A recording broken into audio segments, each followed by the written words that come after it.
You and Climate your change jokes. is happening. Counterpoint, it isn't. But that guy's probably right, actually. That's exactly right. Well,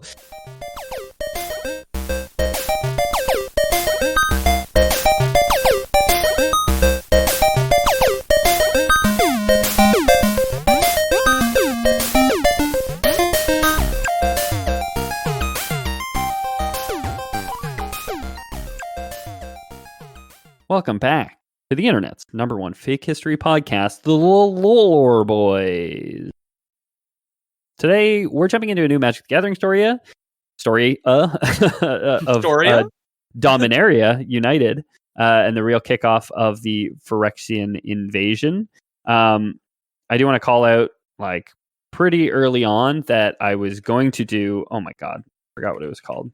It's not called Heim. I was going to do another one that was requested very recently, and then I started doing that one, and then I was like, well, I want to do the Dominaria and Phyrexian arc before I jump into other things, because like it literally starts with like this, it's like the one that I almost did that I didn't do was like, oh, it's a feudal knight kingdom, and the boy king is the one who survived the Phyrexian invasion, and I was like, okay, well, I'll go do the fucking Phyrexian invasion. Yeah.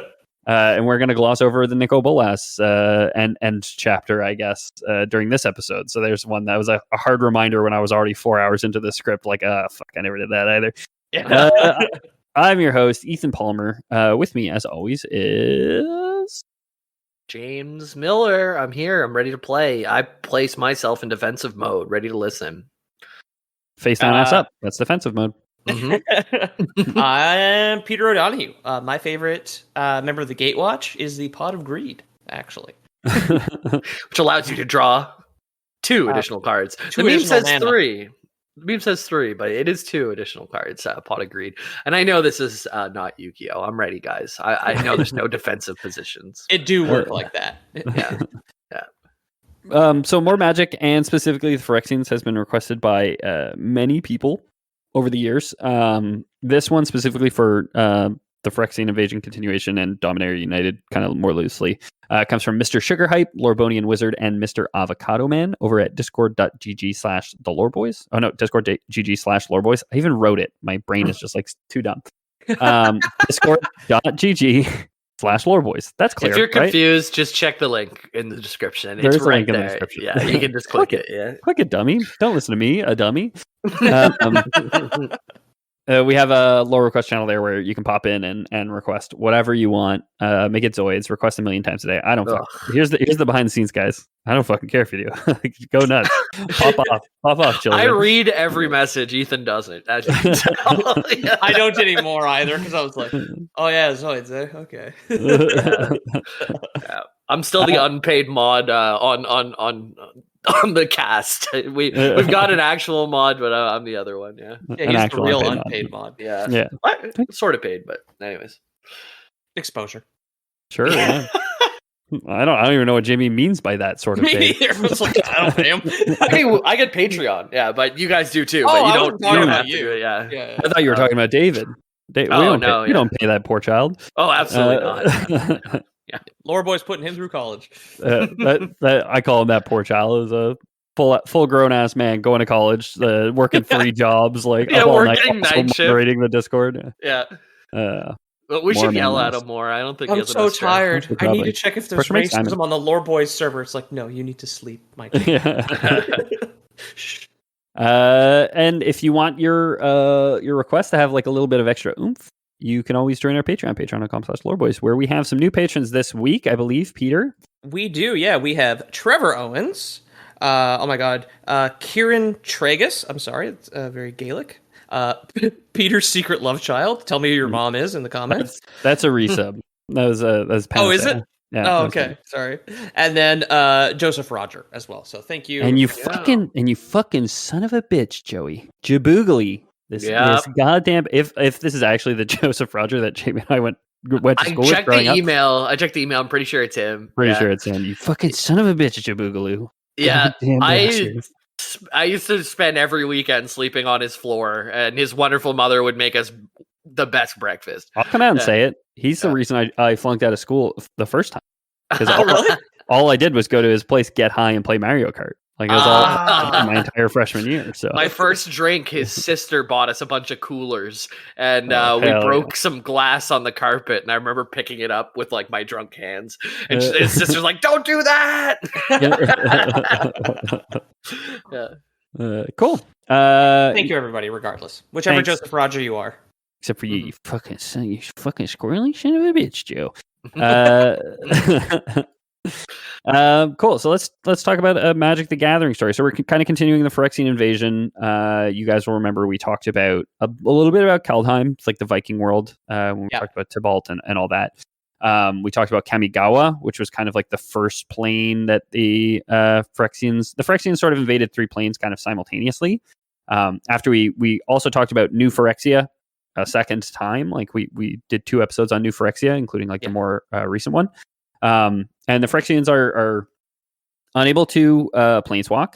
They need the assistance of somebody else. So Tezzeret, they got in touch with Tezzeret, a planeswalker who helped them to send their bodies to other planes. When they do so, you guys will remember, all the organic material of their body is destroyed, and they are left with just the metallic pieces, and they have to slowly like regenerate themselves. Yeah, that's the primary one in Kamigawa was Jin Gitaxis, right? He was the main guy. Exactly. It's so weird. Sometimes you like present me something. Sometimes it's just like a regular name, just like, oh yeah. So this week we did an episode about John Smith. We're doing John Smith Part 2 next week, and I'm like, some guy or whatever. But yeah, like the horrible space monster called Jin Gitaxis. I'm just like, I know that guy. I can pull that out at any. I remember some basement lab with a bunch of like animal spirits in boxes, and Jin Gitaxis was there. Yeah, with the soul key or whatever, that thing. It was Lumiere hooked up to an IV machine, a ghost IV or whatever. That's what I drew, but I don't remember what the thing was called. The relic he was using to drain. I don't remember what it was called either, so don't worry about it. That's probably the required reading that anybody listening needs to know. If you want some like bonus content, honestly, our first Magic the Gathering episodes are going to, a lot of those details are going to feature pretty heavily. Super not required. If you haven't listened to it, I don't fucking remember what we talked about back there, except for like 1 or 2 odd bits. So you're no more in the dark than I was whenever I was writing this. So our story today is going to begin deep within the caves of Koilos, which right away they featured heavily in the first episodes where we talked about Urza and Yawgmoth. Yeah, Urza's like set up or something like that. Like so he sets up his like his or something there. Not quite. So the caves of Koilos exist beneath like the main city in Dominaria, and there are these radioactive caves that are like stock full of all these Thran artifacts, and Thran are this like ancient civilization. The poor people are kind of forced to live in the caves. Yeah. Okay. They get kind of radiation sickness, and then this guy Yawgmoth shows up and says like, "Hey, why don't you guys like? I'll open a rift. You guys can all come with me to this new plane. We'll give you this like beautiful paradise." And he turns them all into Phyrexians. That's like the birth of the Phyrexians. Okay. Starts in the caves of Koilos, basically. Oh well, if you have radiated flesh, that's a pretty good deal. You know. They had a good deal. You teleport. Yeah, I thought Caves of Koilos was going to be a snake pit for sure. It sounds like it's more Greek than you think. Okay. It's yogurt. Our story begins with a bunch of snakes. Fuck it. Peter, he's more Greek than you think. I am. Put that on a piece of corn. So we're in the Caves of Koilos. Karn, the silver golem planeswalker, whom we've talked about a few times now, is working tirelessly to uncover the secrets of operating an artifact he's found, one he believes can help him defeat the Phyrexians. So Karn is in the irradiation caves. It's just a gun. He doesn't know how to pull the trigger. His ancient artifact. Just picturing him. Safety's on the whole time. I'm just picturing him like accidentally misfiring it like right into the center of his forehead, but he's made of pure fucking silver, so it's just just embeds like a quarter inch into the forehead, basically. Like out after a second, like curious. Dude, I watched all the new Always Sunny last night, and one of the episodes is Frank shoots every single member of the gang. You guys gotta go watch it. It's very good. That sounds very good. Yeah. The gang tries to stop the Phyrexians. Yeah. So right now we're either before like the new invasion of Kamigawa, or like concurrent with it. Like Jin Gitaxis is maybe getting set up there, but his spot's probably not yet quite blown up. Okay. Because it was Jin Gitaxias to Kamigawa, it was Vorinclex was it Vorinclex or Urabrask? One of the two. I think it was Vorinclex to Kaldheim, the Viking land. And then it was Sheoldred who was said to have gone to Dominaria. And I briefly mentioned that, I think, on the New Phyrexia episode. So for now, as far as we know, they've either haven't spread out yet into the multiverse, or they have, and they're just recovering. While Karn is deep underground in a radiation cave, being like, the fucking Phyrexians, man. The Phyrexians are coming. I can tell you, man. I can tell you. The microwaves in my teeth told me. He's like pure chrome, but he still has a tinfoil hat on. It's the exact same color. Yeah, don't wear your tinfoil hat into the radiation caves. It'll start sparking like a microwave. Yeah. Oh no, my robot creation is not microwave safe. So while he's down here, this is shortly after Karn helped the Gatewatch in their fight against Nicol Bolas. So everyone is just celebrating the defeat of one great enemy of the multiverse, essentially. Right.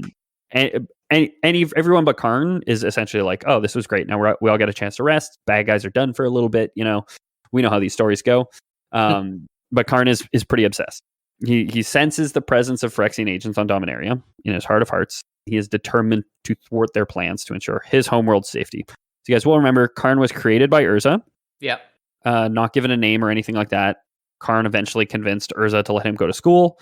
He made friends with some other planeswalkers, Joyra and Teferi. Right. Their wizard school got attacked. Didn't he also become an artifact of some kind at one point? He became the Mirari. He turned the Mirari into Memnarch. He turned the Mirari into something. So his whole thing is he can he can manipulate inorganic matter, like just with his mind. He can he could create a gun just with his mind. Okay. All the Americans just salivating all of a sudden. I was thinking he was just without touching it, just a perfect sheet of foil, just goes up and wraps it like a magic turban, onto You guys have watched Avatar, right? He's a gunbender. Yeah. And honestly, Americans, if you put your mind to it, you can make guns, you can make bombs, you can put them wherever you like. Believe in yourself, America. Exactly. Come on. You know what America needs? America needs a dose more of believing in itself. Yeah, true. That's very true. So Karn is hard at work. While he's exploring the caverns, one of his excavators breaks. He's adept at fixing machines because he can do it with his mind. He created Argentum. You guys will remember the plane of mathematical perfection for himself, which later became Mirrodin, which later became New Phyrexia. Right? Oh yeah, because he's at the core of New Phyrexia, right? He's isn't he he was? We had found him there. He's no longer there. He was saved by Elspeth. We talked about that, and I have a note in this later on. He was saved by Venser specifically, who had been poisoned by the Phyrexians and sacrificed himself and gave up his spark to save Karn, because he's like, I'm dying anyway. I'll save Karn. Karn, as a result, is immune to glistening oil now because of Venser's sacrifice for him, essentially. Whereas his heart is protected by Venser's Planeswalker Spark. Okay, cool. Right. So he created Argentum. He had left, a vial of glistening oil and then had to leave the plane. And Memnarch, who used to be the Mirari, found it one day, touched it, and then turned into a Phyrexian and created New Phyrexia. Right. Okay. We have an episode on Argentum. Memnarch and Johnny, we have an episode about them and their interaction. I remember having to draw both of them. Memnarch is kind of spider body, huge brain, and regular guy face sort of thing. Yeah, exactly.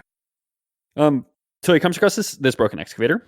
He decides to fix it, and it kind of gets back to work until he kind of leaves it for a second. He likes the Caves of Koilos. Most other planeswalkers, his number one thing about the Caves of Koilos and working here is that other planeswalkers don't really come here because of all the radiation. It specifically for planeswalkers, it will disrupt their magic, make it hard to cast spells, and just give them a general sense of unease instead of rotting away their flesh like it does to regular old humans. Yeah. Okay. It's basically unbearably disorienting for planeswalkers to be here. So Karn likes that. He's tinkering with his little machines. The excavator breaks. He goes. He has a conversation with it because he's been all alone down here. There, girl, you're working too hard. Puts a carrot in the bucket, just there. Yeah, a metal carrot. Hold a handful with a flat palm, just like nuts and bolts. Joyra one of the other planeswalkers he came up with, a close friend, the one who gave him the name Karn. Maybe you guys will remember. His name, he didn't have a name when he was created by Urza. When he first went to school, Teferi gave him the name Artie Shovelhead. And then Joyra said, no, that's a stupid name. You can be named Karn. Joyra's like worried about him. This is like his oldest friend. I'm getting a lot of romance vibes in this, like Bicentennial Man or whatever. Coincidentally, that's what he calls his excavator now, is oily shovelhead or whatever. Already shovelhead. Yeah. Hey, shovelhead. Easy shovelhead. She's worried about him. She's questioning his belief in the Phyrexian threat at this point, which we know, the dramatic irony is there, where we're like, you're gonna be pretty wrong about that, Joyra. But she's like, come on, they were defeated centuries ago. Like, you're being paranoid. The frogs aren't being made gay by the glistening oil. They just do that sometimes. Yeah, I'm telling you. I mean, yeah, there's a lot of talk about how, like, hey, it's the guilt you feel over Venser sacrificing himself to save you is like what's driving you to do this, blah blah blah. But they're all fucking wrong. He's whatever. Yeah, it's not survivor's guilt. It's just regular. I'm just right. No, there's just fucking monsters. Like, I don't. He remains pretty resolute in his conviction that the Phyrexians have returned to Dominaria. So I have a quote from. We're going to cover the first 2 stories by Langley Hyde in this Dominaria United arc. The first one, a quote from Echoes in the Dark. He liked working in the cave's silence. In the sun's absence, only the water's metronome drip measured out his days. He was alone here. Other planeswalkers didn't like the interplanar distortion that rubbed at their senses in the caves of Koilos. Karn didn't either, but he appreciated the isolation it gave him. He didn't have to answer questions or worry about whether the Phyrexians had gotten to someone, completed them. He could seek the key to operating the Silex solitude. He would win the fight alone. What fight? Joyra had placed her hands on her hips in exasperation. Karn, the Phyrexians were defeated centuries ago, and these new ones you told me about are trapped on their plane. They're here, Karn had told her. Defeating the Phyrexians in combat means nothing. They aren't an army. They're hate embodied. They promise Dominaria's destruction. Damn. So I name dropped the artifact that he's been working on there, the Silex. Silex of something? The Golgothian Silex is what it is. I think this is probably the first time in the episode, in the podcast, that we looked up Golgotha, which is Calvary Hill, the hill that Jesus was crucified on. Don't know why they chose to name it this, because there's no, like, it's never used in this tense, Golgothian. The Silex itself was, if we go again way back, Urza, the first great hero of the Magic the Gathering universe storylines, essentially, had a brother, Mishra, and they were embroiled in this conflict, which came to be known as the Brothers' War. Yeah. At the end of which, basically they had something like, they had these power stones, which they split in 2, and they just like kind of split in 2 randomly. Urza got the strong one, and Mishra got the weak one, the weak power stone. And he just always like resented him for that. He discovered this artifact called the Silex and set off something called the Silex Blast, which was just, it's the equivalent of a nuke. So like, right. Like, yeah. Mishra at some point had set this off, destroyed himself in the explosion, and destroyed like tens of thousands of people in the process as well. It caused like tidal waves and like all sorts of terrible things. I like how 7 years and 30,000 beers later, I still kind of remember what you're talking about. Yeah, I really liked the way that the person emoted. She what in surprise, she put her hands on her hips. What did she say? Exacerbated hands on her hips. Exasperation. Yeah. I want to start doing that more often. She's that was a perfect like hump sort of move, right? Okay. What fight? The Karns were defeated centuries ago, silly head. Yeah, come on. Yeah, but I don't hit the hands on the hips enough. And by the way, if you ever want to do one of those funnier than just hands on the hips, the higher up you go with the hands, the North to comedy. Yeah. Go if you go nipple height, it's really. I feel more Midwest the higher up I go. It's a very like, don't you know pose. Yeah. It's like that, hold your sack of potatoes up here kind of thing. Yeah. Peddle the groceries. For the audio listeners at home, we're all doing it right now. Of course. They're doing it on the bus. Or in their pork. God, I hope so. Yeah. So Karn's in the caves. He's working to uncover how to activate this thing because he thinks that he can use it against the Phyrexians, right? That excavator, which he had just fixed, cracks through a cave wall into a hidden workshop. This ancient workshop full of Thran artifacts, ancient diagrams, and there's some diagrams which depict the Silex itself. So he's like, "Damn, there's a breakthrough, literally and figuratively." He realizes like, oh, this workshop might contain more clues to the Silex's power as well, right? I love this call out. The books in the workshop are so old that just Karn speaking aloud causes some of them to disintegrate, which is like, yeah, good luck opening one, man. That's cool. Yeah, that is a great detail. But that's very much like the like it is kind of the cliche of like the second you touch something, it just disintegrates, right? And that's like I was thinking about it too. It's like, okay, this place is underground. Presumably, like he is the only door in is the one he just made. Is there a skeleton like in a wooden chair, like at a desk somewhere? Yeah, like with a broken pickaxe, like exactly. Like who used to use this place, man? Oh wow. No, I think it's like probably a long time since this happened. I don't know. I honestly don't remember like when Karn comes in the story of the Brothers' War either. Like if he came before the Silex Blast, after the Silex Blast, was he there for it? I don't know. I'm running a test. I actually have some of our Borderlands episode on paper inside of a chair in my apartment. Oh yeah. And whenever I touch it and it disintegrates, we'll know that's at least how long it's been. Gotcha. I'd like to think, More Boys canon, that Karn's words, the words he spoke aloud to disintegrate some of the tomes, were just like Hachi Machi, like just the least considered epic thing on the planet. I mean, yeah, he does make like a point before he steps into the workshop, which is like a nice touch from the writer, where he says like, "Oh, I got to stop talking to myself so much." Yeah, and then like later on, he's talking to himself, and like a bad thing happens as a result of it. I was like, "Oh, that's a nice little touch." So Karn, gathers up the stuff that he can that doesn't disintegrate, the diagrams that he can salvage, and he returns to check on his Silex. This mysterious device made of an unfamiliar copper-like metal. It's kind of in his tent at like his base of operations in a chest that only he can open. Can he interact with it? Because he can control metal. Is the Silex like uncontrollable spooky metal that he can't really interact with? Okay, so that's why he's obsessed with it. It's the only animal on the farm he hasn't been able to feed oats to, sort of thing. Exactly. Anytime he touches it, he gets like this weird sensation. Like he's unable to like build things to like replicate it or really like pierce through the metal, I guess. Okay. Cool. And he just like he doesn't know the origin. He doesn't believe that Mishra created it, that it was even created by the Thran. He says at some point, he's like, this came from somewhere else or something else. So he believes it's aliens. He's got the tinfoil hat back on, I guess. Right. Yeah, of course. In his tent at his little base of operations, Karn's reflecting on what needs to be done over a stack of unanswered letters from Joyra. I only mentioned that it will come into play later on. He's read these letters. He hasn't answered them. Okay. But he's got all these letters.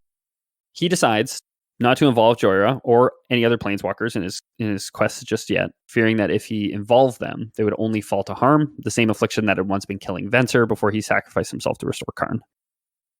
Then, at some point, another excavator engine dies. So he's like, okay, cool. Fix one. You fixed one excavator engine, you fixed a million. He goes to investigate, and what should he find but an oily black substance where the machine had been digging and where it had cut into the wall.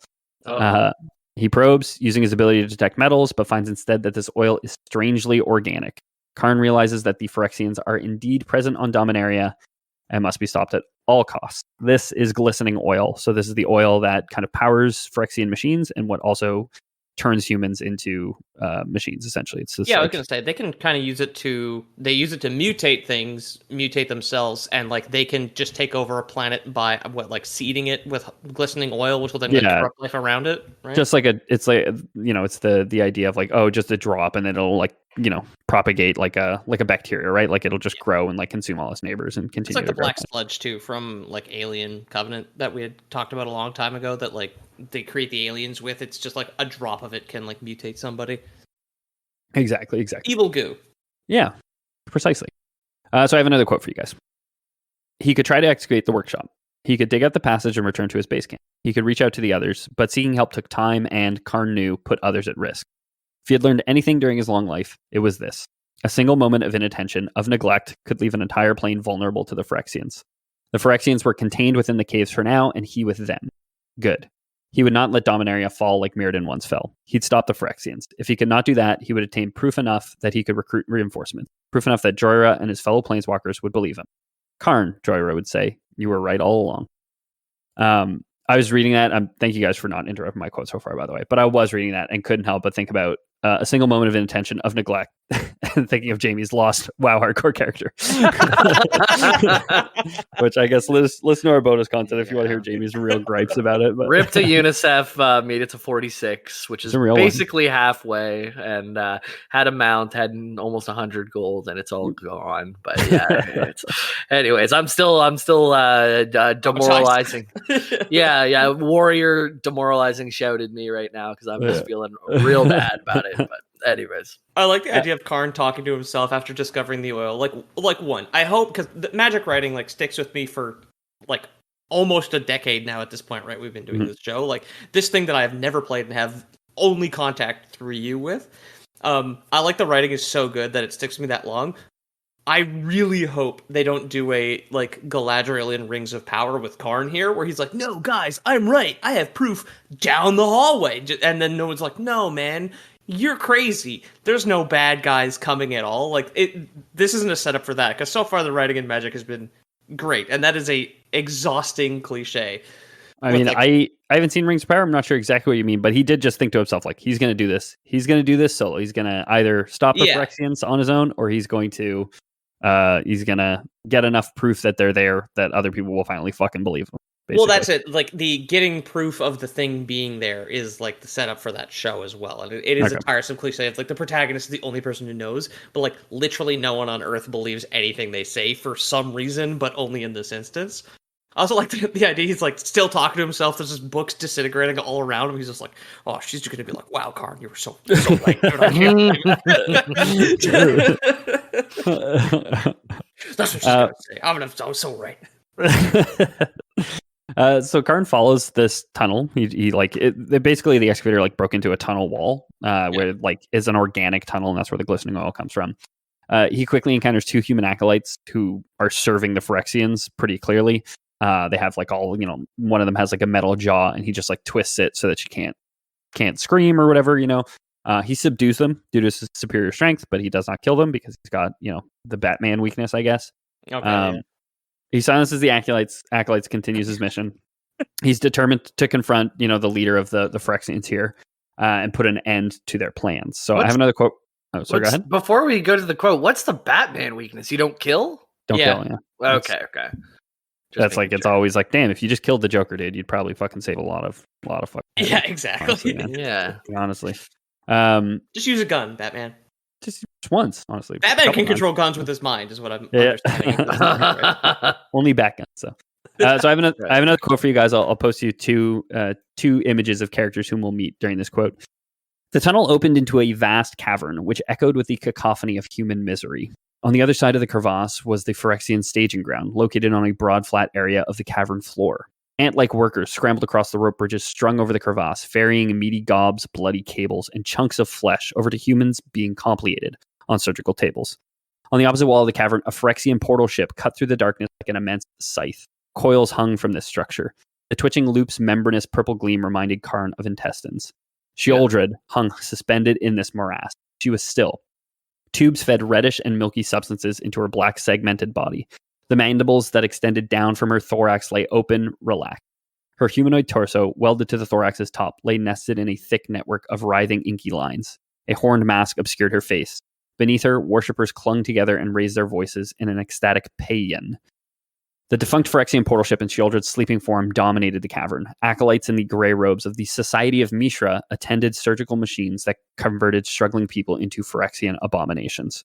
Complicated monstrosities dotted the cavern's floor like grotesque artworks, skittering on too many limbs. More acolytes stacked weapons beside a Phyrexian skyship.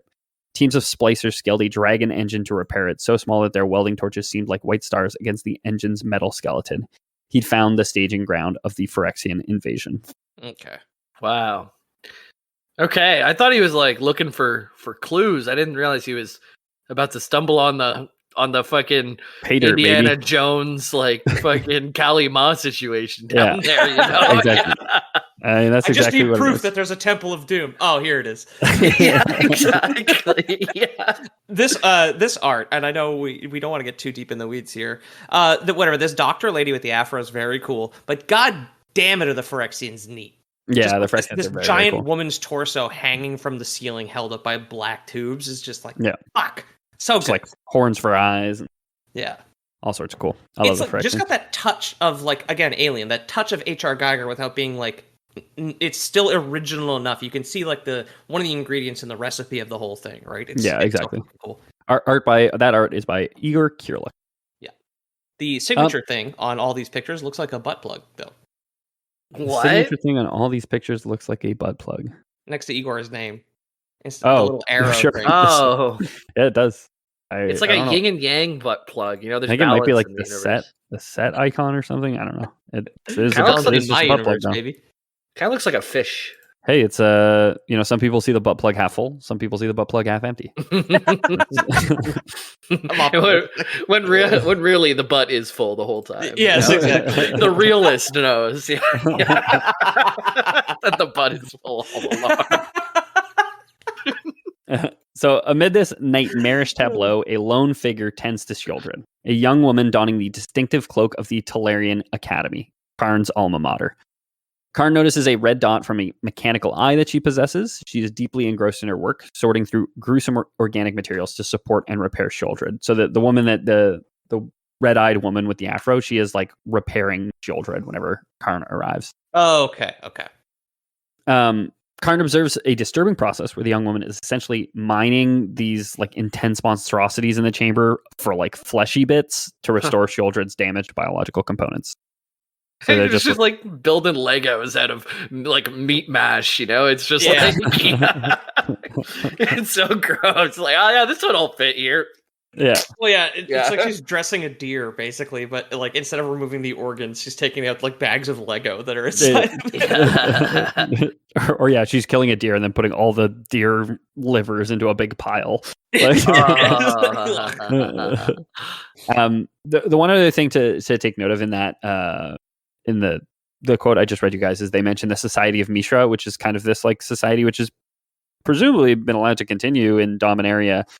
Maybe not like Brothers War, right? It's like maybe not like it's like an open, but it must have always been a criminal faction at the very least. I would assume. Right. I didn't look into them at all, but they're openly like working with the Phyrexians. It seems like the Society of Mishra.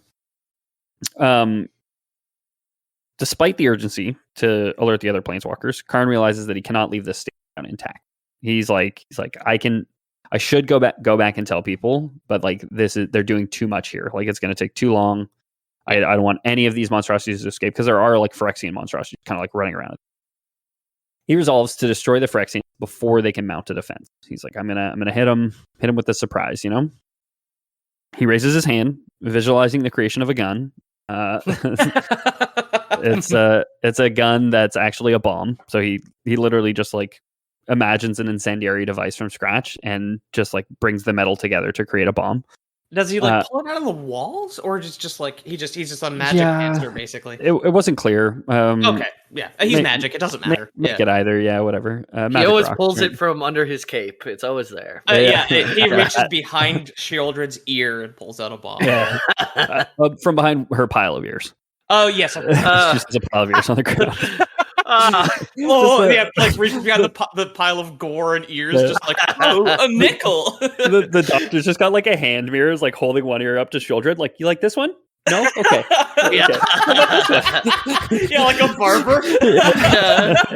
I like whenever he goes to like grab the bomb from one of the 12 ears, I like him like flipping through it like a dossier, like the ear that's got the bomb in it. Oh god. Right behind the 7th ear here.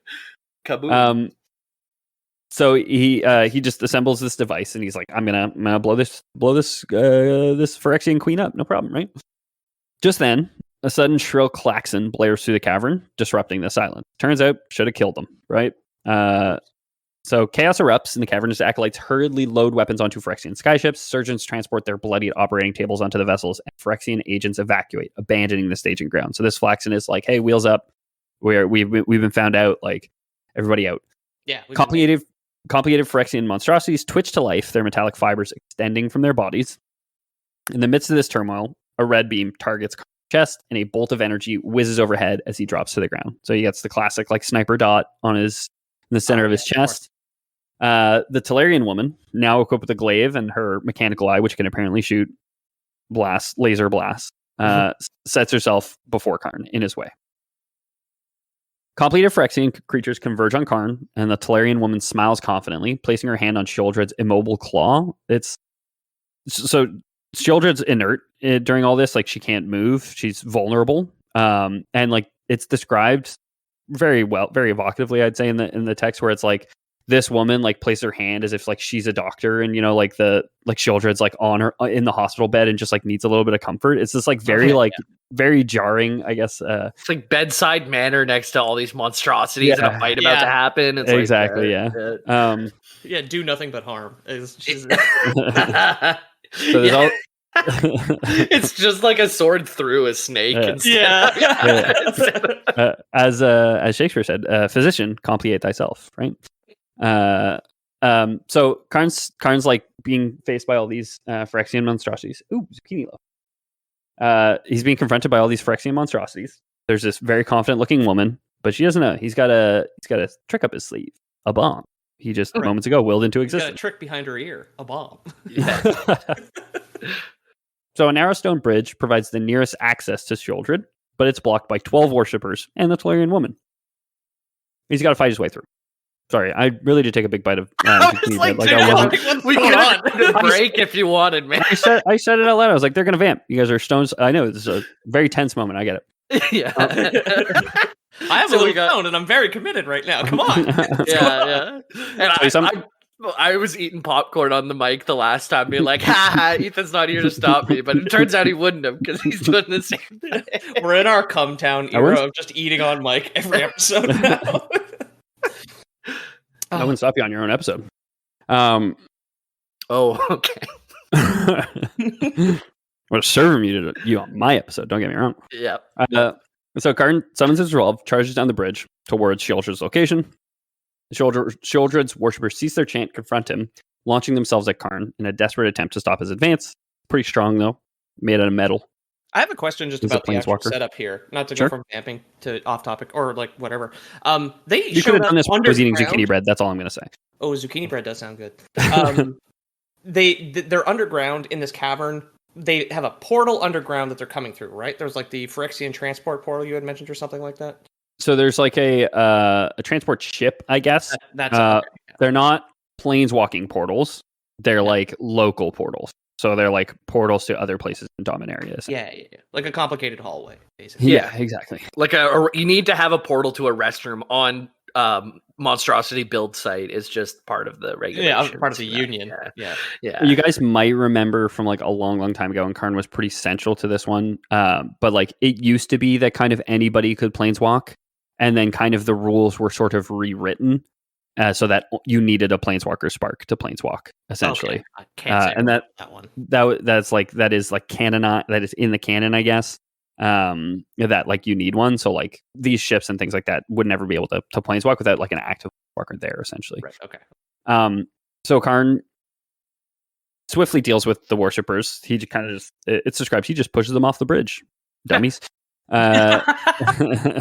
Then the next like 6 like run up to him. They all got these piercing weapons, and he's like, "I'm made out of metal, you dummies." Yeah. It's the Indiana Jones, the guy with the sword, like does all the big moves. Pulls out the gun and just blasts him. Yeah. He reaches Sheoldred. She begins to stir from her slumber. Her segmented lips twitch into an arachnid-like quality, and her humanoid torso displays crude organic materials grafted onto it by the Telerian woman's efforts. So I have a longer quote for you guys here. We're going to get the woman's name, get it out of the way right now. This is post COVID-19. They did name this villain Rona. Just saying. Okay. My Sharona. He strode to Sheoldred. She hung limp within her cradle, but no longer quiescent. Her segmented limbs twitched like an arachnid's as she emerged into consciousness. Her human torso atop her thorax shivered. Her long fingers reached downward to the young woman in the Telerian robes. But she did not seem aware. Not yet. "Karn," the Telerian spoke with contempt. "I've heard a lot about you." "How so?" Her gaze flicked to Sheoldred's inert form, then returned to him. "You aren't as impressive as I've been led to believe." Karn walked towards Sheoldred, the incendiary vice in his hand. "Who are you?" Karn asked the Telerian. "Why would you bring this here?" "Rona. And this," she gestured to Sheoldred, "is Dominaria's salvation." Rona positioned herself between Karn and Sheoldred. Glaive held easy and at an angle in her palms. Rona's flash eye narrowed while her mechanical socket focused its laser onto Karn's torso. She flexed her hands around her glaive, its blade brightened, crackling with blue electricity. She smiled. I do not wish to fight you, Karn told her. Too bad. The electricity danced across his body, sparking. Karn grimaced at the pain, but pushed through it, walking toward her as more waves rippled from its blade, pouring over him. Karn paused, dazed, and tried to shake off the agony as Rona continued to attack. She swung the glaive down, lodging it into his shoulder. Karn twisted, pulling it from her grip, and removed it from his body. He threw it aside. So fucking badass. While he was occupied, Rona unsheathed the dagger and jammed it into one of his abdominal seams. She dug it between the plates that allowed him to flex, as if searching for organs. Karn winced. Karn gripped her head in one of his hands. He pressed his thumb into the mechanical eye and shattered the ray's lens. Rona shrieked and kicked. Karn tossed her into the wall. Bones crunched. Oh. She slammed into it, then fell to the ground. She Holy curled her fuck. hands around her head, her leg at an angle unnatural to human beings. Oil and blood oozed from the broken mechanical parts in her eye socket. She glared up at him from between her fingers, her lips drawn into a rictus. Why don't you kill me? Rona taunted. Finish me off. I am not a weapon. So, he's not a weapon, but he would be a good one if he wanted to. Yeah. Yes, I thought he was like, oh man, those two people I didn't kill earlier kind of like had me made. I'm just gonna kill this bitch this time, like crushing her skull. He's like, well, I'm not making that mistake twice. Just crush your robot eye. Didn't crush the skull. Damn. Yeah, Like so throwing and smashing all her bones against a cave wall. I was just like, oh yeah, she's so dead. Yeah, yeah, I mean, it's also the classic like Batman writer's corner that you get into. It's like, oh yeah, you left him like strung up in like a back alley for like God knows how long when somebody would find him just so he could get like killed by like another mugger because it's Gotham or whatever. Yeah, It's like, yeah. I didn't kill him though. So Karn kind of like steps up to Shieldred. He's holding the incendiary device with the intent to destroy her and end the Phyrexian threat on Dominaria. The quote continues. At his touch, Shieldred stirred. Her helmeted head craned down towards him. He could feel her with the same senses he used to determine the elemental composition of a compound. Her inorganic components stretched out before him like the pages in a book. Her biological parts lay like dark tumors nestled within the metal's luminescent glory. He could read her thoughts, some of them. Welcome, Father, Shieldred whispered into his mind, one mechanical being to another. What plans I have for you. Karn recoiled from her slimy whisper, stepping back, and he knew what she had done. Phyrexian sleeper agents lurked in every land in Dominaria. These unknowing spies peppered throughout every government, throughout the military, throughout common people. He saw a brewer dumping hops into a vat, a spy. He saw a scribe sitting at a desk, her hand poised over a letter. He saw an adolescent playing chase with his cousins, pretending to be a monster when he was one. Phyrexian armature ready to explode from his back. Phyrexian agents were people's lovers, comrades, colleagues at work. They were everywhere. They could be anyone. Welcome, her whisper echoed within him. Welcome. This is a very good conspiracy because his whole "they'll believe me when I prove it" is like the root of the Great Awakening. Like it's the conspiracy thing, right? But this one's fucking crazy. Yeah, I like the idea that it's just like all the plants in like normal society. It's just like no, like all these people have the same like hideous mechanical eye, but they've just like been blending in this whole time somehow. Like playing with your cousin, he's 16 years old, you know, roughhousing a bit. It's like, but that's my cousin with the mechanical eye. You guys, do you guys notice like we go to the gym every day? Did you notice that Ralph just started sweating black? It's a new Gatorade flavor. The null oil is like sweating out of his pores. Yeah. Cool. Yeah. Cool. Yeah, Didn't think you could hear us. Yeah. All right. Yeah. Airports have non-metal detectors now and stuff. Like, yeah, just because they're going off every time. Phyrexian TSA. It's like, sir, do you have any meat in your suitcase? He's like, oh shit, I did forget to take that out. It's just like a perfectly packaged ground beef when you open it. Yell through the X-ray, like the styrofoam tray comes up on the X-ray thing. It's like, sir, I'm gonna have to ask you to come to the side here. Yeah, exactly. Yeah, take your belt off. Yeah. You put the body to a pan, and if anything sizzles, then you're in trouble. You know. Yeah. So Karn, getting the welcome from her and being called dad is like, well, that's a bit much. So jams a bomb into her body. Determined to end her threat, but just as he gets it into her thorax, he becomes paralyzed. All his joints is locked and he could not move. From his periphery, here's 2 strikes, I guess. He sees Rona, still alive, dragging her shattered body towards a pile of Phyrexian machines one she had created herself. And she's there, she's got magic on him, and he's paralyzed. As Karn struggles, Rona speaks. Your mistake, she says, was not killing me when you had the chance. We have expected your coming, Karn. We have prepared. Yes, that was my mistake. She might be right this time. God, I wish I was a weapon sometimes. Yeah. I mean, like, a hammer's not a weapon. It's a tool. It's a tool, but every once in a while, like, if you had I feel like a tool could be a weapon too, man. And doesn't he look like a tool right now? Be a tool. Enough bullets, you could cut through a piece of wood, no problem. Gotta shave a quarter, like I shave a quarter inch off the end of a 2x4. You just blade. Yeah, I mean, I think we talked about this back in the day. Sorry, guys, it's been a million years for me too. But like, Karn was created as a weapon by Urza, and like he really came to loathe that. And then he like went to school, and he has this like whole arc where he's like, oh, like I just want to be like a real person and not just be a weapon. So that's where this comes from. That said, like it's like Batman dealing with the Joker, Karn dealing with the Phyrexians. Just fucking kill these people. Like they just need to die because they're trying to destroy all life. So Karn fights so hard to move against this paralysis that he ends up feeling the metal of his body bend. It seems like it's the joints that are paralyzed, and he like forces the engine so much that he feels like the very metal of his body start to like shear and break. Rona reveals that the Phyrexians are evacuating their forces from the compromised staging area and retreating to secondary bases across Dominaria, rendering Karn's efforts to thwart them futile. I have another quote for you guys. I didn't want to keep doing quotes, but they're just too cool.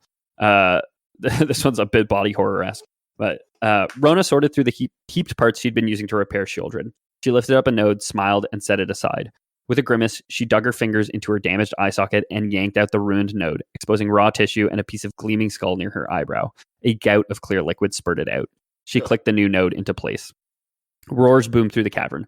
Rock sifted down, pinging against Karn's body. That, Rona said, was the sound of our ships evacuating our forces from this staging area, which has been compromised, and retreating to a secondary staging area. We have many bases across Dominaria. You will not find them all. Rona drove her glaive into her leg. She grunted, slicing through her clothing and her flesh. Her eyes teared, even the eye she'd replaced dripping. Panting, she bared her muscle and her broken bone to the cavern's air. Why would you make a mechanical eye that can cry? I think it's more like the duct is probably still there, right? Okay. Self-lubricating. And also, it's called poetry, Peter. And there was some clear liquid in there already too. It presumably might just still be dripping because she just shoved an eye in and it was already gushing clear. Exactly. Whatever eye is still damp. Yeah. It's like cerebral fluid, bone, or like null oil or whatever. Yeah. Or glistening oil. Excuse me. I keep saying null oil. That's paint. It's my. I was like, what are you talking about? You said it with such conviction, though. I wasn't going to question. It's a Warhammer paint. So she continues to speak. She's taunting Karn with the inevitability of Dominaria's transformation. Karn, still arm deep in Shieldred's torso, could feel clicking vibrate along his body. Shieldred split apart, dividing herself up in pieces. Her segments broke away, each piece sprouting a dozen Viridian segmented legs. The swarm poured over Karn, using him as a bridge to the floor. The spider-like creatures ran along Karn's arms, down his back and torso, the backs of his knees, his calves. The tink-tink-tink of their metallic claws reverberated through him. A tarantula-sized piece sprang free from the cables onto Karn's face. It clung to his head, twitching, a heart-like nugget of flesh grafted into the center of its modified thorax. It crawled over his head. He could feel its wet body slither down his back. It dropped to the floor and scampered away. I may not be able to stop you, Urza's creation said, but I can prevent you from stopping us. So she's chill. She kind of discloses the fact that she's like, Phyrexian transformation is path to perfection, baby. I'm one of those people that was like, hey, life was shittier before, but this is great. I get to be a part of something, all right? And she's also rebuilding herself, and making fun of it at the same, hacking a leg off to replace it with something else, right? Exactly. She references the Mirrans, like the refugees who had come to Mirrodin, Karn's world, and who were turned into Phyrexians eventually. And it's like, see, they had it great. They got to become Phyrexians, right? This entire time, Karn is slowly fighting her entire time she's monologuing. She has the same villain weaknesses that Batman villains have, or a lot of villains in media have. She's monologuing. He's fighting his paralysis. He feels the magic wearing thin. He's slowly overcoming the force, holding him in place. I got one more quote for you guys before we'll go to break. Rona flipped a switch on the wall. There was a small grating noise, then a series of booms overhead. The roar as the cavern fell engulfed him. Tons of rock poured onto him. A boulder rolled off the cavern's wall, then bounced into his chest. It tossed him onto his back. He stared up at the collapsing cavern, still paralyzed by Rona's device. Rocks sheeted down. Fist-sized pieces hammered into his body. Smaller pebbles thunked and plinked against him, rolling and filling in the gaps. His vision turned gray from dust, then blackened out as the stone obscured all light. The rock weighed upon him. He could feel Rona's spell ease. He could move, or at least beneath all this stone, he could attempt to move, to twitch a finger, for whatever good it did him. Not even he could lift this stone. Not even he could dig his way out from this cave-in. The crushing layer of rock was too heavy even for him to shift. Karn reached for the spark that allowed him to planeswalk. It burned within him, hot and bright, such a perpetual companion that he had ceased to notice it. If he could just focus and... It didn't work. Nothing happened. Karn reached out with his special senses through his fingertips and analyzed the surrounding inorganic materials. Olivine, granite, quartz, mica, ordinary stone, but with all the ancient interplanar and Phyrexian technology providing a low-grade interference, he could not planeswalk away. He was trapped. Only he knew that Shieldred had come to Dominaria, and he could warn no one. More on that after the break. Time trickled away more slowly than the grains of sand settling between the rocks. The fine particles sifted into Karn's joints. He didn't know how long he had lain there, pinned in the dark. Was it days or weeks that had passed? What if months had flown away, like a small and startled bird? What if it was longer? Years, decades, eons? No, he could not think of it. No one would miss him. No one would know. No one knew where he had gone. He should have told someone. He should have at least told Joyra or Jaya. If he had told them, they would have known where to search and either freed him or seen the Phyrexians themselves. What if the Phyrexians were the ones to find him? Would it be worse if no one found him? He might wait alone forever in the darkness, in the silence. Sand trickled down, a scrabbling noise, maybe claws grating on rough stone. A weight lifted away from his hand, exposing it to the chill air currents. He could move his fingers. Relief shot through him, a pang more powerful than the blind eternities. He stretched his fingers, marveling at the freedom of this small movement, the ability to make any movement. Something warm and soft touched his fingertips, organic, impenetrable to his senses. Not Phyrexian. Gentle, thoughtful. He was found. The warmth left his fingertips. Had his rescuer departed? The scratching quickened. Rocks grated, pebbles cascaded. Clunks as large rocks tossed away landed. The burden on him lightened. Karn strained. The material around him budged, shifting at the pressure of his enormous strength. Karn exercised the powerful mechanisms in his torso, pushing himself upright. Rocks poured away. He heaved himself up slowly. He wanted to take care not to hurt his rescuer with any stray stones. As his efforts increased, the scratching noise ended. Footfalls retreated as his rescuer stepped clear. Karn would have to trust that they had moved to a safe distance. Karn hauled himself to his feet. Stone poured off him, and he was free. The warm air caressed his body. He rolled his shoulders, reveling in their movement. The tumbling rock kicked up a gray haze. He shook the fine particles from his body and wiped clean his eyes. A Johnny stood in the tunnel, his fur striking white in the torchlight. Hey! The pupil of his unscarred, pale blue-eyed glinted in the nocturnal hue of a nighttime predator. His shoulders had a proud set to them, like he was pleased he'd found Karn. He granted Karn a friendly, closed-lipped smile. This is exactly how sleep apnea goes. Welcome back for the break. But you got to start with the fingers, then you go to the hands, and then someone in the Discord said I've helped them with sleep or not sleep apnea or sleep paralysis. Yeah. Okay. So whenever you're this is the snoring lore episode, and Jamie's here to help you with your sleep apnea. First thing you gotta do is gotta get all those rocks off your chest. It's not helping anyone. Yeah. Don't worry about the thing grabbing your hand. It might be a monster, but it might also be a friendly furry. Okay, exactly. If you ever have sleep paralysis and you are really nervous because you can't move anything, start with the fingertips, move to your hands, move to your arms, and eventually you can push yourself up in bed, and you'll feel all the joy that our friend here just felt because you're still alive and you can move. Yeah, exactly. Yeah. Obviously, because of the day we're recording, hauling Karn out of the rubble, I was just like, the warmth on his hand was like a New York firefighter. He's like, "You're gonna be okay, buddy. We're getting you out of the rubble." It is Monday, September. Yeah. Steve Buscemi? Yeah. Like, "Hey, man, you're gonna be okay." Or I also think it's just like a raccoon that was like digging through the rubble, and like the warm pad of the hands that he found was just like a raccoon searching through garbage. He'd been there for centuries. Welcome back. I was thinking I was still in bed for that whole part, so I was like, that softness, that's a titty. You're just laying with a lady there. Nice, dude. Nice. Yeah. I wonder what it feels like. I've Does it feel never like felt sand? one. Bag of neither. sand, man. So welcome back. Perhaps you guys will remember from our Elspeth episodes that people were searching for Karn for like a long, long time. There's something called the Quest for Karn that we may have covered at some point. Yeah, so the novel The Quest for Karn by Robert B. Wintermute was released in 2011. So they looked for him for a long, long time. Eventually found him at the center of Mirrodin, as Peter alluded to earlier in this episode. And then it turns out he just went and got lost again. Freaking disappeared under a big old pile of rock for a while, you know. Air tag on this motherfucker. You keep losing him. So Dude. it's funny you say that, because maybe somebody did, huh? Maybe how else did they find him? I wonder. He cut off his own arm and found someone in the desert after 174 hours or whatever. Yeah, like James Franco did. Yeah.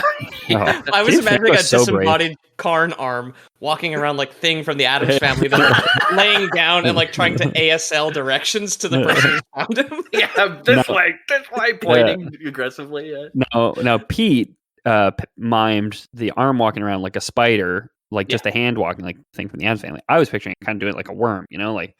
Oh, okay, yeah, all right. That's how I could do that. Yeah, no, I thought the guy was gonna move, not the arm. You guys are. You got me. So back in the day. Okay, I'm getting the silly wave from Peter telling me to just continue on with the magic story. So back in the day, he'd eventually been found and rescued by Elspeth and the gang, and was saved by Venser's sacrifice. Right. Now, at the heart of a very old storyline in the Magic universe, in the Caves of Koilos, Karn finds himself trapped again for months.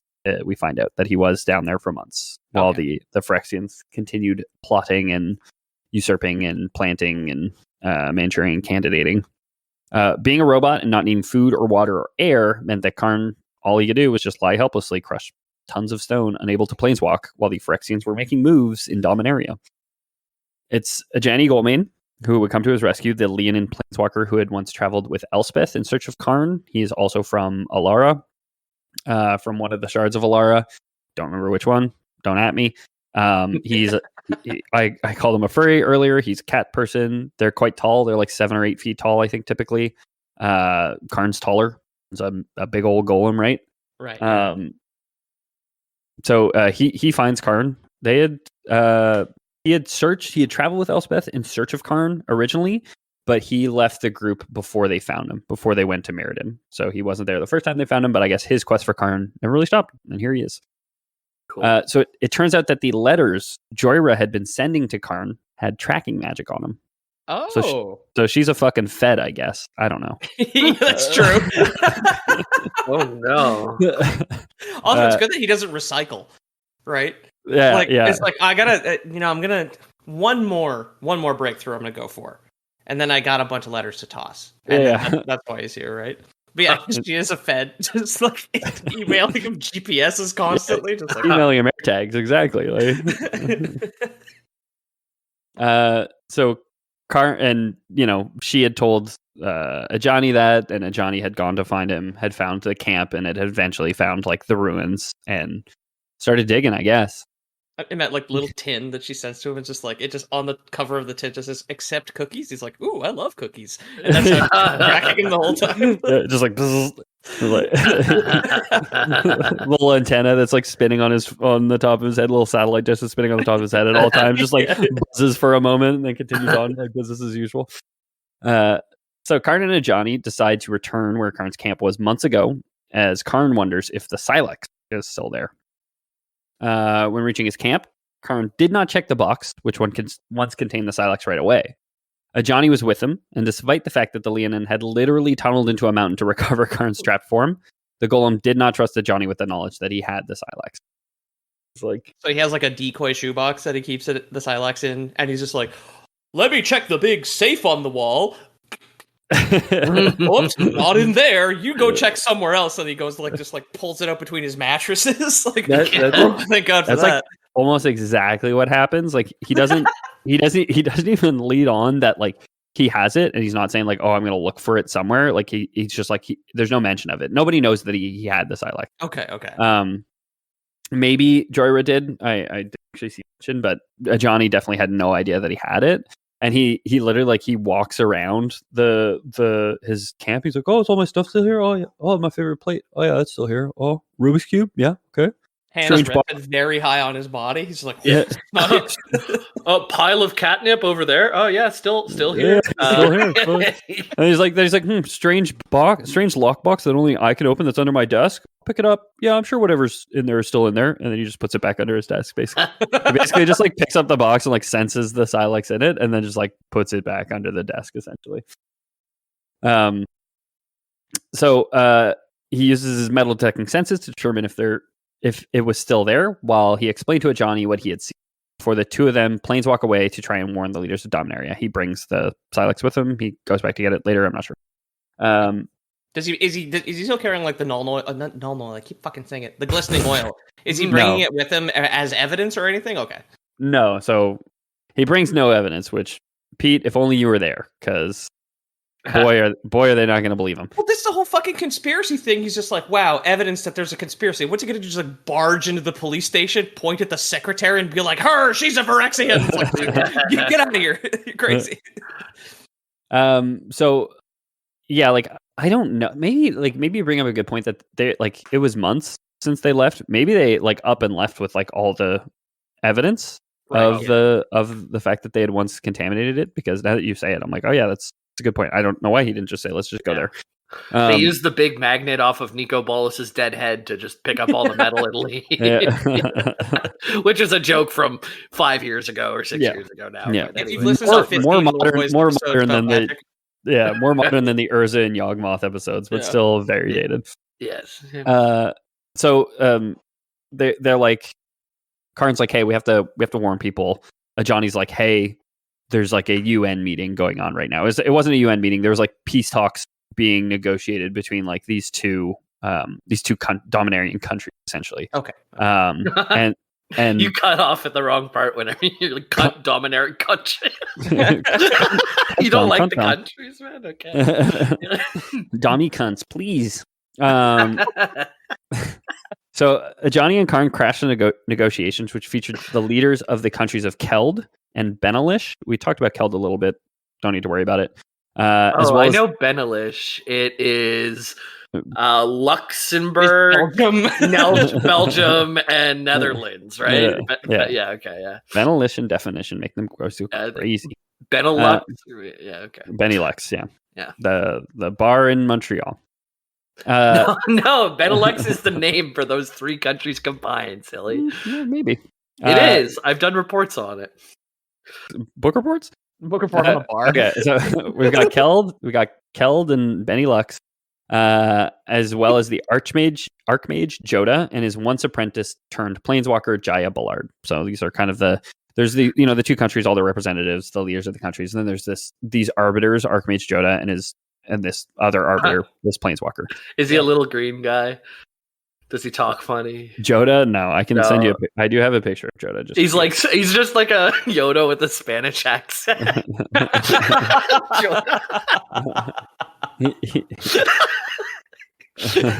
I wish I could do a good Yoda with a Spanish accent. Yeah, I was trying to think what that would sound like, because I could do like Spain Spanish. He's like, there is no try. Yeah. What would it be? Madre puta di. That's pretty good. That's good that I can do. Yeah, but very good.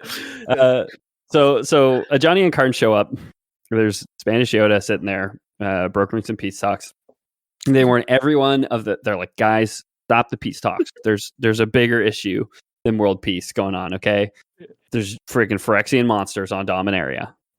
Everyone's pretty stunned into silence. Like they all remember. Don't you cut me off, Spanish Yoda. I'm talking. This is celebrate. I must for Mayo de Cinco.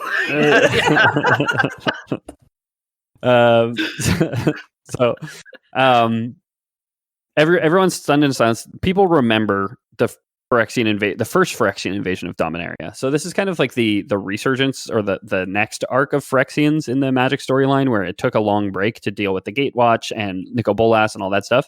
Yeah. But in the past, the Phyrexians had invaded Dominaria before, and I think that was like when they made the change that like things couldn't planeswalk unless they were a planeswalker, like in canon, was kind of I don't know remember if it was a direct result of that or something like that, but I don't remember. But everybody remembered. Everyone in Dominaria remembers the Phyrexians, even if they don't directly remember. Like they've all heard stories or like read the history books.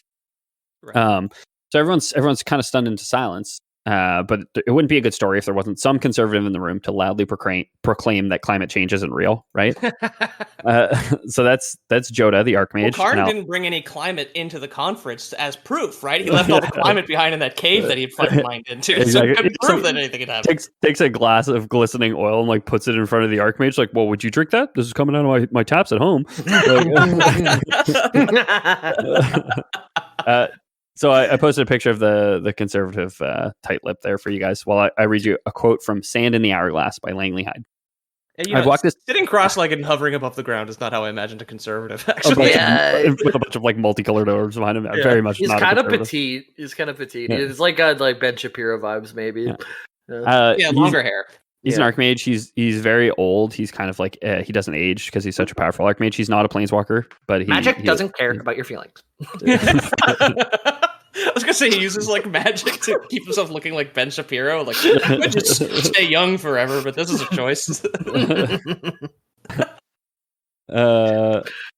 I'm using magic to put Ben Shapiro's face on porn. Also called AI. Yeah, look at this deep cuck. So I have another quote for you guys from Sand in the Hourglass, the second story in the Dominaria United. I've walked this plane for millennia, Joda said, and I have read the stories, examined the histories. I have visited the ruins. I tell you this not to boast, but so that you know I speak the truth. The Phyrexians cannot traverse the blind eternity. Sheoldred has traveled between planes, Karn said. Only planeswalkers can do that now. Joda pinched the bridge of his nose. If I recall, Karn, that is a reality you helped usher in. So again, I didn't look into what exactly it was, but they did like canonically change, like something happened in the universe to change the fact that now only planeswalkers can planeswalk. Right. And Joda is kind of using, and Karn had some part in it, and now Joda is saying, like, we did it. You did it, dude. You fixed it so that the Phyrexians can't do that. And Karn's being like, yeah, but it didn't work. Like, why don't you trust me? Like, yeah. Clearly something went wrong because they done did it.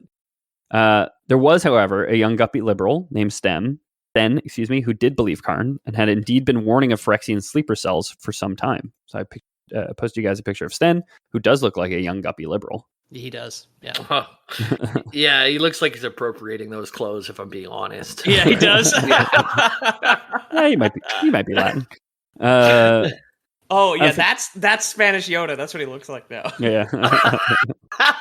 It's three white guys on a podcast just evaluating the color of a guy's skin. Yeah, dude. It's our new theme song. I've been working on it. Thanks. Unfortunately, the young upstart is shushed, and Karn and Ajani are forced to leave the table without the support of the UN. So everyone's like, you know what? Archmage is right. They can't. Phyrexians can't planeswalk. Karn, you're so silly. Yet it's so scary. Yet it's so spooked. Karn, don't you understand? You and climate your change is happening. Counterpoint: it isn't. But that guy's probably right, actually. That's exactly right. Well, you got to understand, Karn. The implications of if climate change is real is really scary and probably hard to deal with. So let's say that it's not real. Yeah, me and my pretty brother. Yeah, some glistening oil baron like turns his robot eye around into the proper eye. Yeah. No, I say, I have been mining for oil only in the safest of caves. I have not known no part in this. Yeah. Maybe more than you know, huh? So Karn uses a scrying device he invented, which lets him imagine a person and conjure their image and their real world location data. So he's like a Fed's wet dream, I guess. He is, yeah. I don't know. He just dreams this device up. Like, I can make a bomb, I can make a gun, I can make, the TSA. I can see you when you're the NSA, sorry. The NSA, I can see you when you're sleeping, I see you when you're awake, when you've been bad or good. So don't make metal monstrosities for goodness sake. Yeah. Yeah. That old gem. Mm-hmm. So with meticulous precision, Karn conjures an ethereal image of Joyra. He sees kind of where she is, this distant place called Shiv, where she's tending to her arcane craft. However, a stark realization strikes him.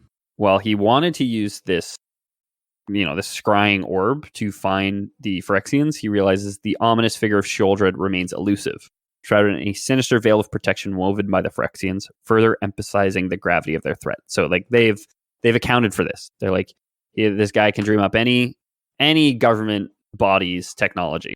So he's gonna dream up the NSA's technology, and they're gonna wiretap our phones. So we got to cut all the pull the phone lines out of the walls. Yeah, right. Yeah, defrost all the meat in your freezer, and Exactly. it's just like, Yeah. got it. Just classic. Take another bump of Phyrexian oil.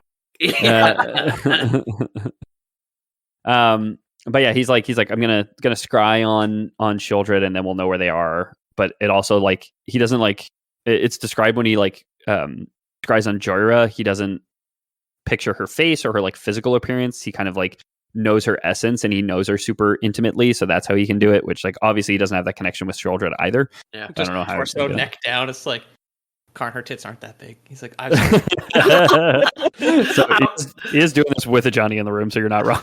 Yeah. I was thinking it's like her essence. It was going to be her like brony, like her just in like a pony little stance there. It'd be very cool. Yeah, her true essence is the brony, of course. Yeah. Looks over his shoulder, sees like the scry coming from the other room, like, oh god, what are you doing? So they decide they're like, okay, we're gonna go. Actually no, sorry, there was a.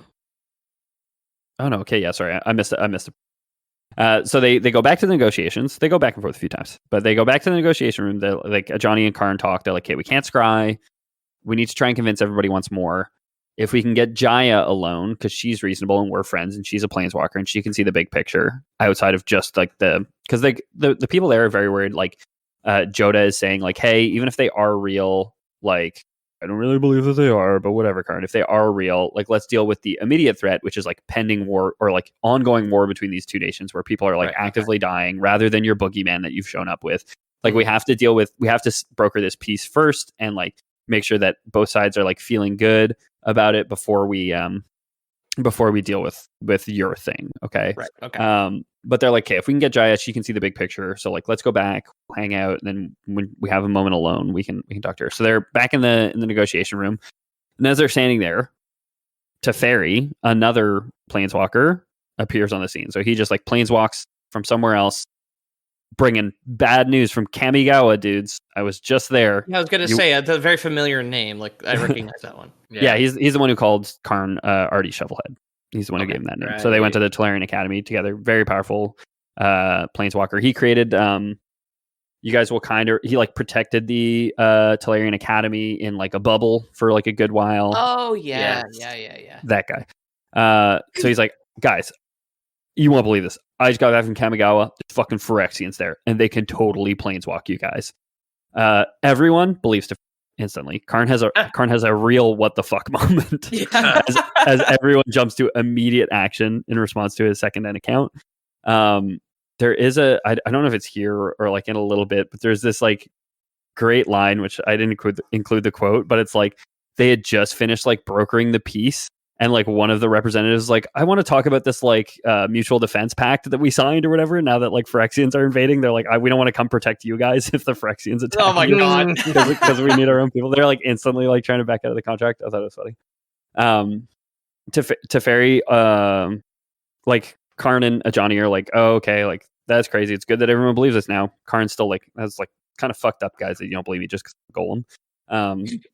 They're leading Teferi out, and Teferi lets Karn and Ajani know, not the entire group, that Tamiyo had been captured and completed by the Phyrexians, which is how we ended our Kamigawa arc. Was Tamiyo, the planeswalker with the rabbit ears, had been captured by the Phyrexians and turned into a Phyrexian, which had hitherto never been done. Like they'd never completed a planeswalker before. That's They were using Tezzeret to planeswalk. That's how they got the three to the. He was like their chaperone, planes. right? He wouldn't actually. Yeah. But now that they have a completed planeswalker, they can probably just do it themselves. They probably don't need the puppet anymore. Right. Decisively, Karn's like, "Oh, I gotta go to my room." Runs to his room, grabs the Silex. Joyra's there with her big tits, just like He's like, oh no, out of the way. Just walks right through. It's just still just a vision. Like he forgets the porn playing on his hotel room TV. So he runs to his room or his tent. I don't actually remember which. He grabs the Silex and he's like planeswalks to. He's like, where can I take it? He's like, Joyer's workshop. It'll be safe. No one will find it there. He planeswalks. He like has to go far enough away so that Ajani and Teferi won't detect him planeswalking. So he runs for a bit and then he planeswalks to her workshop and then heads into her workshop. Quick B&E, no problem. Super not problematic when it's a robot golem with one person he's ever loved probably is just like quickly B&Eing into her place. Right now he had the powers of the NSA. Now he's got the powers of the FBI, where he's planting evidence on the other people. He places it in a closet behind the dustiest pipes he can find. Okay. No one on his way. These pipes. Oh. Yeah. On his way out, it's like first thing in the morning, so like just before dawn. He runs into Sten, the guppy liberal mage that I sent you guys. And Sten is like the one person who's like, yeah, you're right. Sten is also from like another country that wasn't the two that were actively at war. He was kind of just like another member of the UN. And he's like, hey, me and my king, like we back you. We believe the Phyrexians are the real biggest threat or whatever. I haven't actually read the rest of the story just yet. While I go through it, I'm like, this guy's fucking sus as hell, man. This guy's freaking sussy back. Yeah, he's like, yeah, we got your back. No magic. Exactly. But I don't think so it's early in the morning. He and Ajani, he planeswalks back. He and Ajani manage to isolate Jaya finally to confer with her before the UN resumes session. During the last day, every time they went to like the UN quarters, Karn was like obsessed with this like bird, this thrush that was just like hanging out on the window.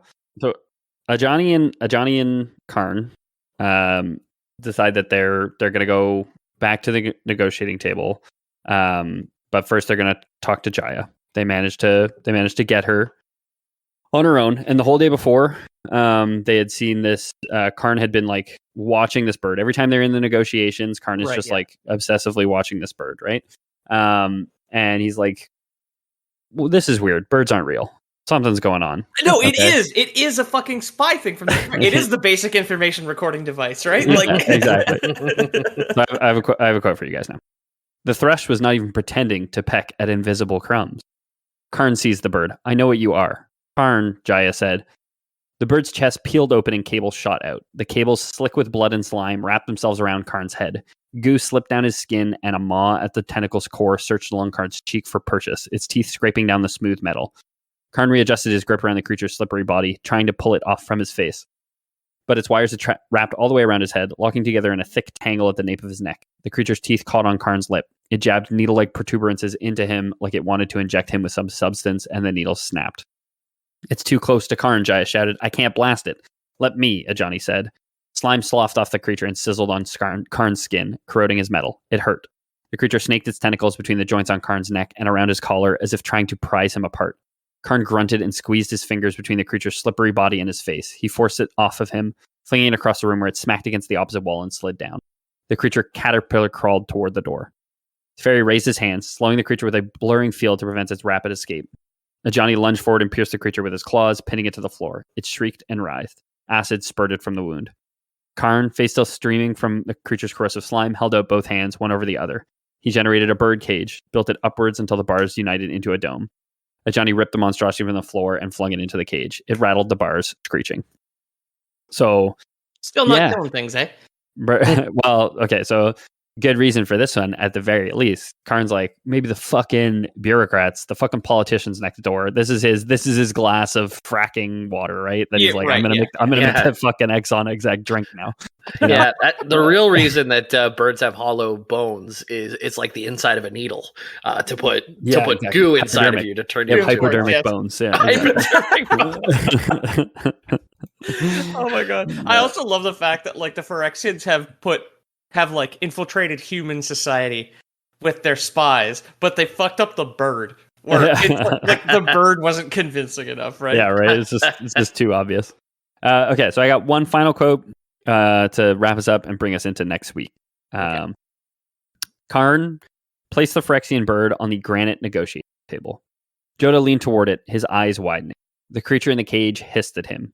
Aaron Capuchan looked sick. His Benelish knights had not moved, their discipline ironclad. Rada stared at it, eyes glittering. Her warriors had broken out into muttered prayers. Sten's lips had thinned in satisfaction that his point was made. They're here, Joda murmured. Among us.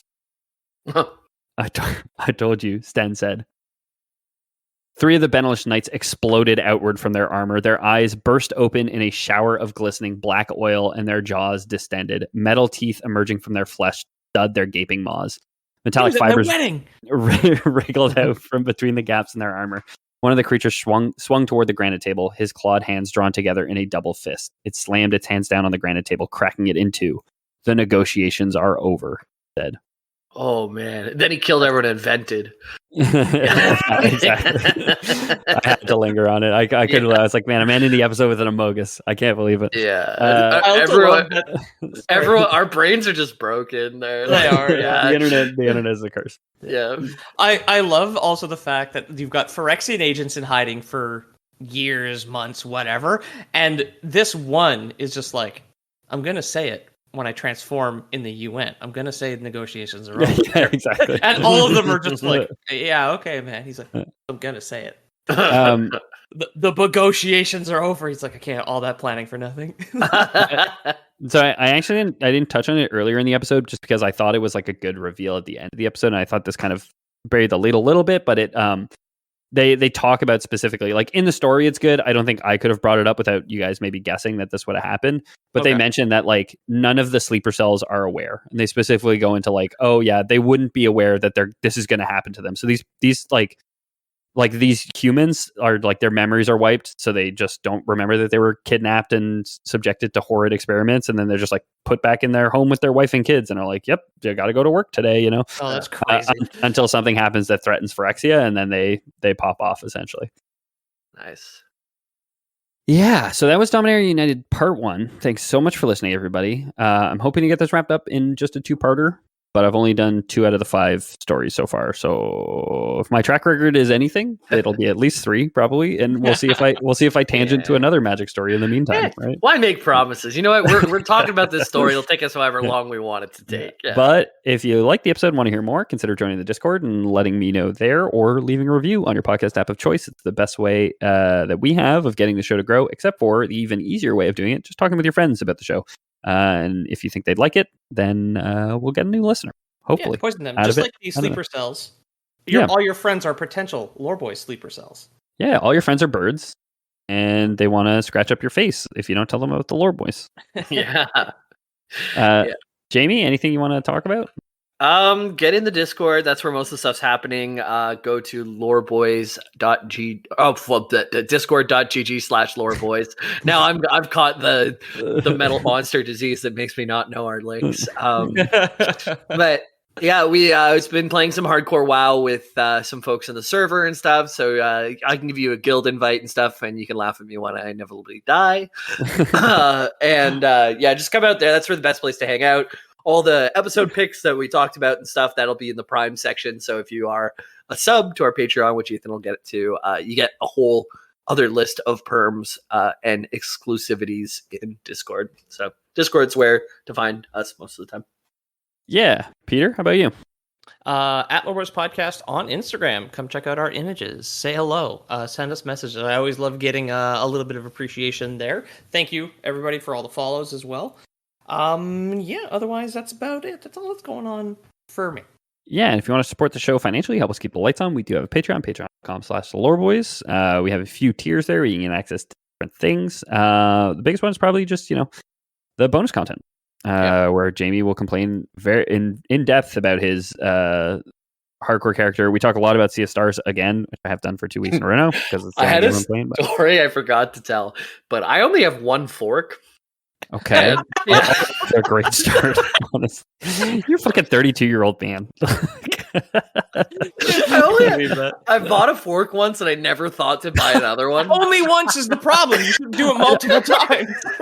You can't even buy, and I support buying secondhand, so like kudos to you, but you can't buy a single fork like firsthand. Yeah, I bought what I needed. I bought one fork.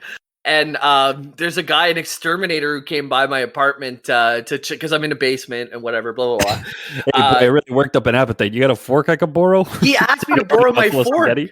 No way. He asked to borrow a fork, and I was like, I've got, let me find it here.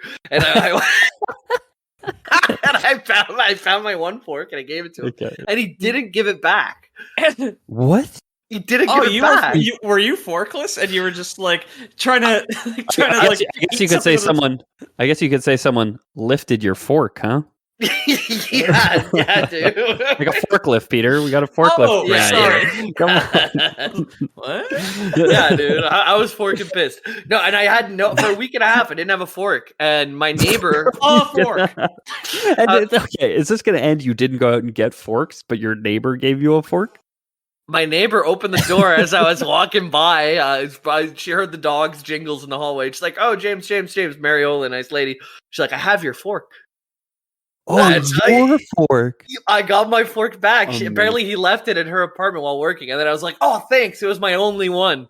And she's like, "What? You only have one fork?" As most people would say. Good. She shouldn't react like that. And I woke up this morning when I opened the door to go walk my dog at 8 o'clock or whatever.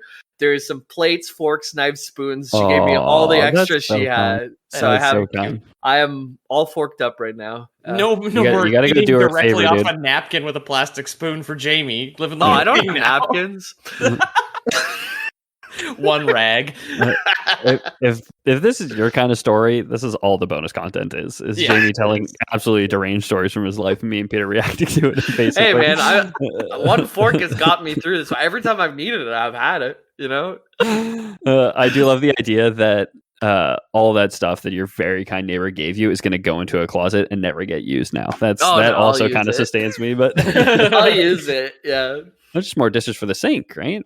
So if you want more stories like that, we got hours and hours and hours of them on patreon.com/theloreboys. And if you don't trust Big Patreon, of course, we do always have Lore Boys Prime, where this week we are collecting cutlery. It's a cutlery drive for your old boy Jim. But what else do you need, Jimmy? I have a lot of knives. I used to have more forks than spoons. I somehow got down to one fork. I had 3 forks and 2 spoons. Now I have 4 spoons and 1 fork.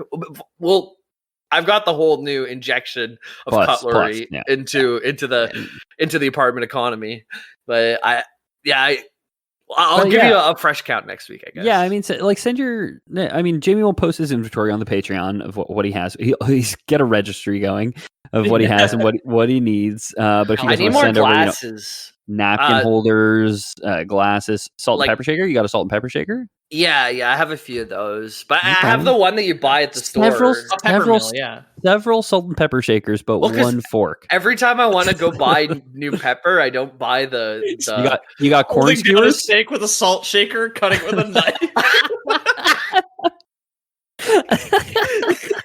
I need more glasses. I remember Dara came over once and she's like, "You don't have enough glasses." And I was like, "I didn't expect 20 people to be in my apartment." Oh my god. Yeah.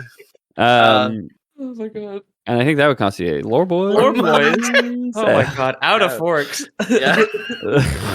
Jesus Christ. I knew that one would be a hit. I didn't want to tell you. I didn't want to give you guys an inkling until the show. Yeah. Hilarious. But I love how it made its way home. The little fork, like the little toaster. I like to think that